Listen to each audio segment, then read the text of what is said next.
저는 오늘 고린도후서 4장 7절 말씀을 중심으로 강건한 삶을 사십시오라는 제목으로 하나님 말씀 나누겠습니다. 같이 한번 제목을 읽어보실까요? 시작. 강건한 삶을 사십시오. 강건한 삶을 사는 방법 어떤 것인지 말씀을 드리도록 하겠습니다. 이 하나님의 은혜와 축복은 그냥 임하는 것 같지 않습니다. 받아 누리는 인간의 편에서도 믿음의 결단이 필요하고 노력이 필요합니다. 여러분, 강건하기 원하시면은요, 먼저 죄사함의 은혜를 받으셔야 됩니다. 같이 따라해 볼까요? 죄사함을 받으십시오. 사람이 죄를 지으면 죄책감 때문에 불안감이 생깁니다. 공포감이 다가와요. 하나님의 얼굴을 피하게 됩니다. 급기야 교회 나오는 게 기쁨이 없습니다. 그러니 세상 생활에도 기쁨과 행복을 찾을 수가 없어요. 그리고 난 다음에 항상 찾아오는 것이 이 죄 문제 때문에 병이 들어오게 됩니다. 하나님 앞에 죄를 짓자 우리 마음속에 질병이 다가온 아이 아담과 하와를 보십시오. 인간의 마음속에 있는 파수꾼이 양심인데요, 인간이 죄를 지면 이 파수꾼이라고 하는 양심이 흔들립니다. 내가 죄를 졌네. 요즘 나쁜 일이 벌어지는 게 내가 죄 져서 그런 것은 아닌가? 타인에게 이 죄를 지은 것이 혹시 드러나지 않을까? 우리 운전하다가 불법 유턴을 했다고 가정해 봅시다. 이거 교통 경찰이 보면 어떡하지? 라는 양심의 가책이 드는 것처럼 조그만 죄를 져도 이거 법에 걸리지 않나? 라는 생각을 갖게 됩니다. 사랑하는 성도님들, 죄를 지으면 우리 예수 믿는 사람들은 하나님의 심판이 있다는 걸 알기 때문에 마음이 위축이 돼요. 그리고 어떤 일을 할 때 자신 있고 아주 담대하게 할 수가 없게 됩니다. 그런데 성경은 저와 여러분들에게 이런 권면의 말씀을 주십니다. 요한일서 1장 9절 말씀을 같이 한번 읽어볼까요? 시작. 만일 우리가 우리의 죄를 자백하면 그는 미쁘시고 의로우사 우리의 죄를 사하시며 우리를 모든 불의에서 깨끗하게 하실 것이요.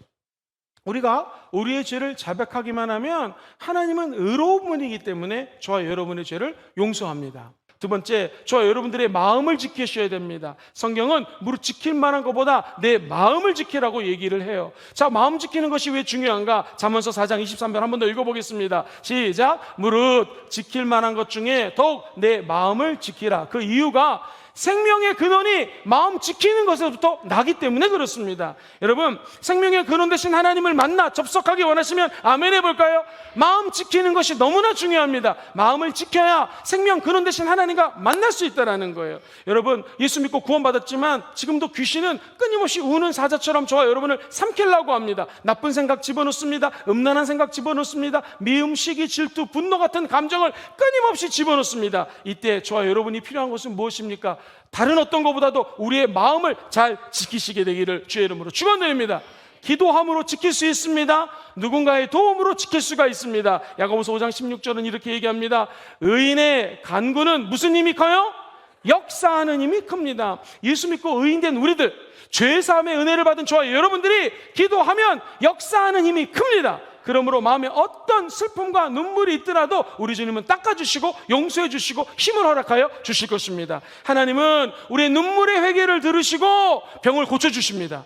마귀는 우리의 눈물의 회개와 기도를 듣고 한 길 났다 일곱 길로 떠나가게 되어 있습니다. 어떤 영적인 상황 속에서도 먼저 미워하는 마음을 다스리시길 바랍니다. 한마디로 용서하시면 됩니다. 이웃의 잘못을 마음속으로 깊이 생각하지 마시고 늘 용서하시게 되기를 주의 이름으로 축원드립니다.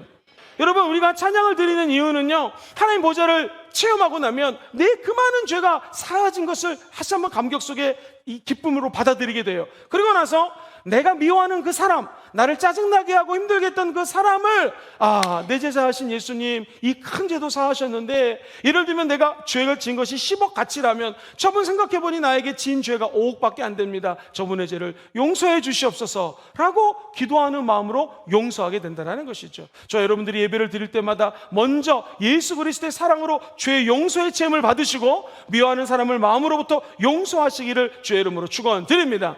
사람은 비교하지 않으려고 해도 자꾸 비교하게 되어 있습니다. 우리 인간은요, 원래 이 자족하기를 하나님이 원하시는데 자족이 잘 안 돼요. 자족은 무엇일까요? 스스로 만족하는 거예요. 스스로 감사하는 거예요. 신학적으로 의미하면 자족이라고 하는 것은 모든 것이 하나님의 섭리입니다. 시작! 모든 것이 하나님의 섭리입니다. 지금 내가 이렇게 어렵고 힘든 거, 이거 하나님의 뜻이 있을 것이니 조금만 견디겠습니다. 하나님 믿고 나아갑니다. 이게 자족이라는 거예요.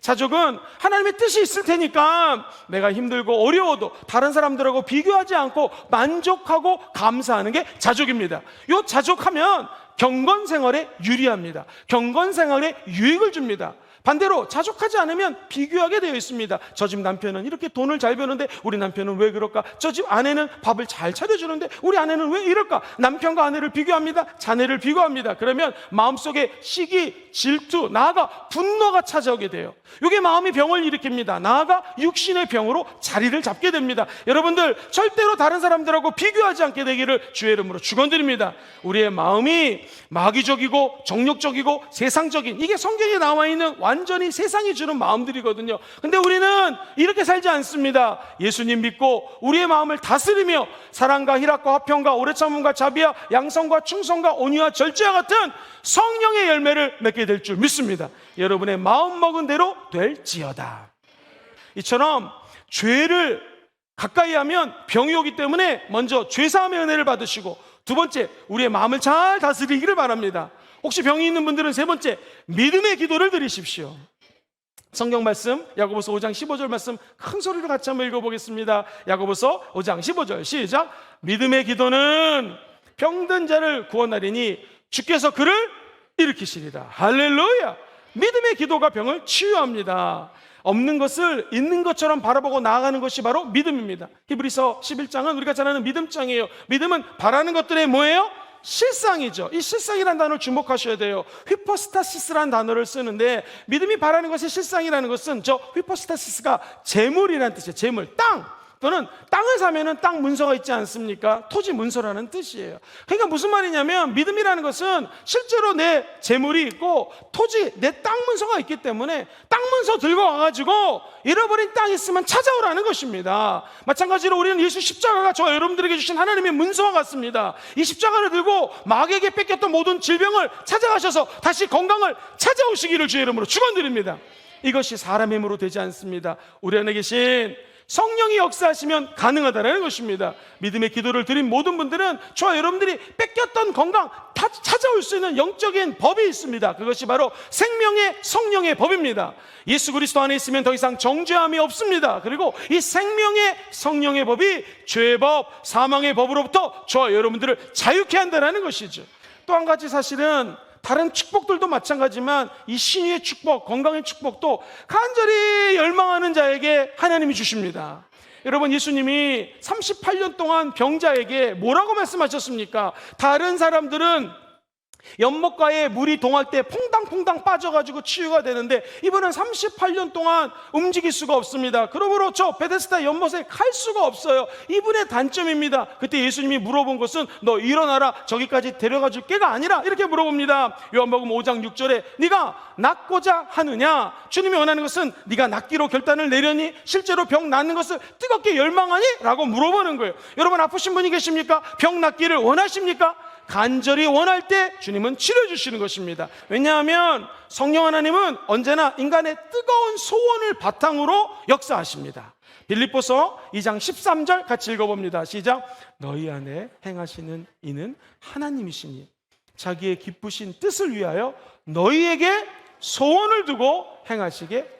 하나님의 기쁘신 뜻이 무엇입니까? 저 여러분들이 영혼이 잘 되길 원하십니다. 범사가 잘 되길 원하십니다. 강건하길 원하십니다. 그 마음에 소망을 집어넣고 주님이 역사한다라는 것이죠. 자, 이렇게 해서 건강이 다 찾아왔습니다. 혹은 우리가 지금 건강한 상태입니다. 그렇다면 이 건강을 어떻게 계속해서 유지할 수 있을까요? 건강한 삶을 유지하는 방법, 스트레스를 해소하셔야 됩니다. 따지고 보면 여기 아프지 않은 분도 많거든요. 청년들도 있습니다. 그러면 아이고 맨날 순복음은 치유에 대한 설교하나 보다. 아니요, 이 건강을 지키는 것이 더 목적입니다. 왜요? 건강해서 하나님이 열심하시고 천국 가서 큰 상급 받게 되기를 주의 이름으로 축원드립니다. 농경시대 한번 생각해 보세요. 스트레스가 있었을까요? 아니요. 농사 짓고 물 좋은 거 마시고 밥 먹고 가가호 짝을 이뤄서 화목하게 살았습니다. 옆집에 뭐가 있는지, 옆집에 있는 사람이 숟가락이 몇 개 있는지까지도 알고 지냈죠. 그런데 산업화가 되면서 경쟁이 치열해집니다. 그야말로 스트레스 속에 살아가요. 제가 어떤 책을 읽었더니 스트레스라고 하는 단어가요, 디프레소스라고 하는 라틴 말에서 나왔는데, 이 말은 포도를 갖다가 이만한 그릇에 집어넣었어요. 사람이 포도 주스나 포도 즙을 만들려면은 이걸 이렇게 짓이겨야 되잖아요. 그러니까 포도를 집어넣고 짓이길 때 포도 입장에서는 얼마나 아프겠어요. 이게 스트레스의 어원이라고 합니다.